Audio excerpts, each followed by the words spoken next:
یا کاروباری مسائل بن جاتے تو بنی اسرائیل جمع ہو جاتے اور اس مبارک صندوق کے پاس آتے، اس کو چومتے، اس کا ادب کرتے، اس کا احترام کرتے، اور پھر اس صندوق کو سامنے رکھ کر وہ اللہ کی بارگاہ میں ان بیماریوں اور مسائل سے چھٹکارے کے لیے دعا مانگا کرتے۔ اللہ پاک اس مبارک صندوق کے وسیلے سے مانگی گئی دعا کو قبول فرماتا اور پھر بنی اسرائیل کو خوشحالیاں مل جایا کرتی تھی۔ لیکن پھر وقت بدلا اور یہ صندوق بنی اسرائیل کے پاس نہ رہا۔ جب بنی اسرائیل کے اندر بہت زیادہ گناہ پھیل گئے اور یہ لوگ عیاشی کے اندر آ گئے، بدکاریاں پھیل گئیں، تو پھر اللہ پاک کا ان لوگوں پر عذاب نازل ہوا۔ قوم عمالقہ کے لوگ ایک دن اچانک بہت بڑا لشکر لے کر انہوں نے بنی اسرائیل کی ان بستیوں پر حملہ کر دیا۔ قوم عمالقہ کا اتنا بڑا لشکر تھا کہ بنی اسرائیل ان کے آگے ٹک نہ پائے۔ قوم عمالقہ کے جنگجوؤں نے بنی اسرائیل کے سارے شہروں کو تباہ و برباد کر دیا اور لوٹ مار کر کے ان سے سارا خزانہ اور ان کی قیمتی چیزیں لوٹ کر اپنے ساتھ لے گئے۔ اور قوم عمالقہ کے یہ لوگ اس مبارک اور مقدس صندوق کو، جو بنی اسرائیل کے لیے راحت برکت کے نزول کا ذریعہ تھا، اپنے ساتھ ایک بیل گاڑی پر لاد کر وہ اپنے شہر لے گئے۔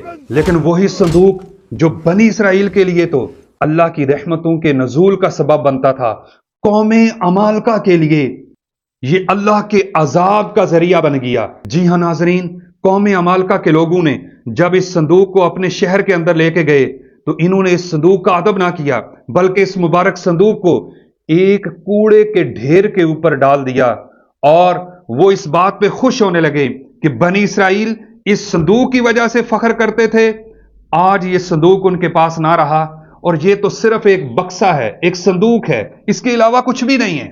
اور قوم عمالقہ پر ان کی اس صندوق کی بے ادبی کی وجہ سے اللہ کا قہر و غضب نازل ہوا۔ ان کے 5 بڑے بڑے شہر اجڑ گئے، کاروبار ختم ہو گئے، گلیاں ویران ہو گئیں، دکاندار خاموش بیٹھ کر اور حیرانگی و پریشانی کے عالم میں اپنا دن گزارا کرتے۔ ہر طرف وبائیں پھیل گئیں، بیماریوں نے ان شہروں کو جھنجھوڑ کے رکھ دیا۔ یہ لوگ اتنے پریشان ہوئے کہ پھر یہ جمع ہوئے اور مشورے کرنے لگے کہ آخر یہ کیا بلا ہم پر آن پڑی۔ تو پھر ان میں سے ایک بڑے نے مشورہ دیا کہ اس مبارک صندوق کی بے ادبی کی وجہ سے ہم پر یہ عذاب نازل ہوا ہے، تم ایسا کرو کہ اس مبارک صندوق کو ایک بیل گاڑی پر لاد کر بنی اسرائیل کے شہر کی طرف روانہ کر دو۔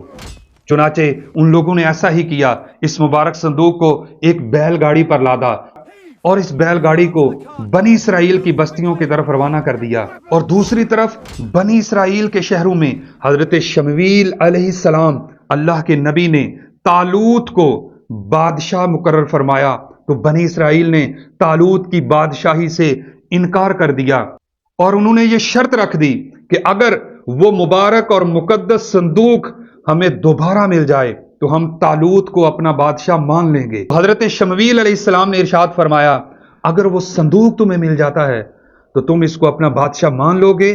وہ کہنے لگے ہاں ہم ضرور مان لیں گے۔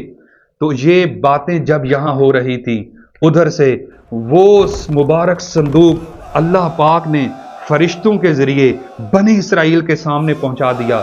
انہوں نے دیکھا کہ اچانک وہ صندوق ان کے سامنے نمودار ہوا اور زمین پر آن ٹھہرا۔ جب بنی اسرائیل نے اس مبارک صندوق کو دیکھا اور انہوں نے یہ مان لیا کہ طالوت ہی آج سے ہمارا بادشاہ ہو۔ ناظرین، اس پوری سٹوری کے اندر جس صندوق کا ذکر چل رہا ہے، آخر اس صندوق میں ایسا کیا تھا کہ جس کی وجہ سے یہ صندوق اتنا اہم تھا اور اس صندوق سے آواز آیا کرتی، اس قوم بنی اسرائیل کے لیے رحمتیں اور برکتیں لایا کرتا تھا؟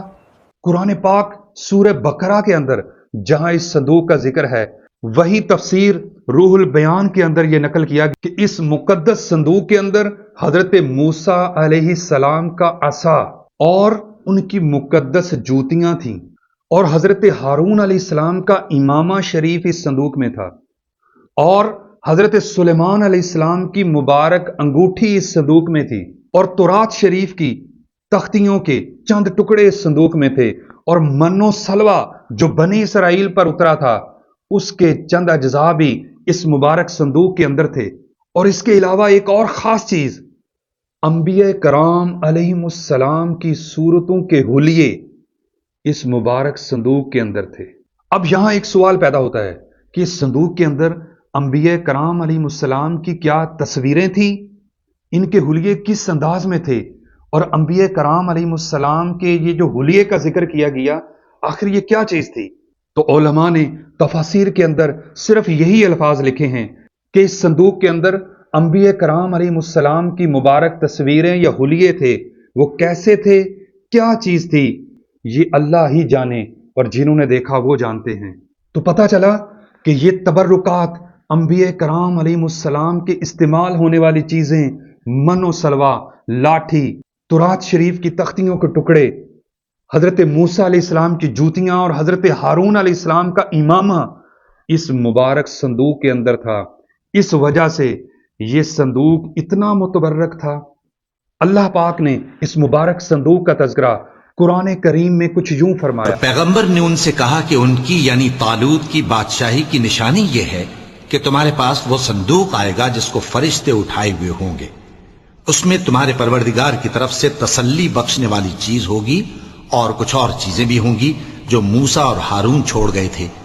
اگر تم ایمان رکھتے ہو تو یہ تمہارے لیے ایک بڑی نشانی ہے۔ ناظرین، قرآن پاک کے اس دلچسپ صندوق والے واقعے سے ہمیں بہت ساری چیزیں سیکھنے کو ملتی ہیں۔ یہاں میں تفصیل میں تو نہیں جاؤں گا، لیکن آپ کو 5 ایسے پوائنٹ دوں گا، وہ پوائنٹ آپ کو زندگی بھر نفع دیں گے۔ نمبر 1، معلوم ہوا بزرگوں کے تبرکات اللہ کی بارگاہ میں بڑی عزت و عظمت رکھتے ہیں۔ ان تبرکات کا وسیلہ پیش کر کے جب بنی اسرائیل دعائیں مانگتے تو اللہ پاک ان کی دعائیں قبول فرماتا۔ نمبر 2، جب صندوق میں اللہ کے نبیوں کی استعمال کی ہوئی چیزیں موجود تھیں اور وہ استعمال کی ہوئی چیزیں بنی اسرائیل کے لیے رحمت نازل ہونے کا سبب بنتی تھیں، تو ذرا غور کیجئے، جہاں ان اللہ کے نبیوں اور اللہ کے ولیوں کے مقدس جسم قبروں کے اندر موجود ہیں تو ان کی قبریں کیسی متبرک جگہ ہیں، اور مسلمانوں کا ان مبارک قبروں پر جا کر جہاں اللہ کے نبیوں اور ولیوں کے جسم موجود ہیں، اللہ کی بارگاہ میں ان کو وسیلہ بنا کر دعائیں مانگنا، یہ دعاؤں کی قبولیت کا ایک ذریعہ بنتی ہیں۔ نمبر 3، ایک بہت اہم بات کہ جب اللہ کے نبیوں اور اللہ کے برگزیدہ بندوں کی قبروں اور ان کے مقدس تبرکات کی بے ادبی کی جاتی ہے تو پھر ان قوموں پر اللہ کا عذاب نازل ہو جاتا ہے۔ جیسے قوم عمالقہ نے اس مقدس صندوق کی بے ادبی کی تو پوری قوم اللہ کے عذاب میں گرفتار ہو گئی۔ نمبر 4، جب یہ صندوق بنی اسرائیل کے لیے برکتیں پانے، دعائیں قبول ہونے کا ذریعہ بن سکتا ہے تو پھر اللہ کے برگزیدہ بندوں کی مبارک قبریں، مزارات، یہ لوگوں کے لیے رحمتیں پانے اور دعاؤں کے قبول ہونے کا ذریعہ بھی بن سکتے ہیں۔ تو اس واقعے کے اندر ہمیں یہ بھی سیکھنے کو ملا کہ بنی اسرائیل اس صندوق کا وسیلہ دے کر اللہ سے دعائیں مانگتے تو اللہ پاک ان کی دعائیں قبول فرماتا۔ اگر یہ وسیلہ دینا غلط ہوتا تو پھر اللہ پاک قرآن پاک میں اس کا تذکرہ نہ فرماتا، بلکہ اس بات کو رد کیا جاتا۔ اور نمبر 5، ایک اور اہم اور خاص بات کہ جب قوموں کے اندر سرکشی، بدعمالیاں، بدکاریاں اور گناہ اور یہ نحوستیں عام ہو جاتی ہیں تو پھر اللہ پاک کی نعمتیں لوگوں سے واپس لے لی جاتی ہیں۔ قرآن پاک کے اسی طرح کے حیرت انگیز دلچسپ اسلامی واقعات سننے اور دیکھنے کے لیے ہمارے ساتھ جڑے رہیے، ہمارے چینل کو سبسکرائب کر لیں اور یہ ویڈیوز اپنے عزیز و اقربا، دوست احباب کے ساتھ بھی شیئر کیجئے۔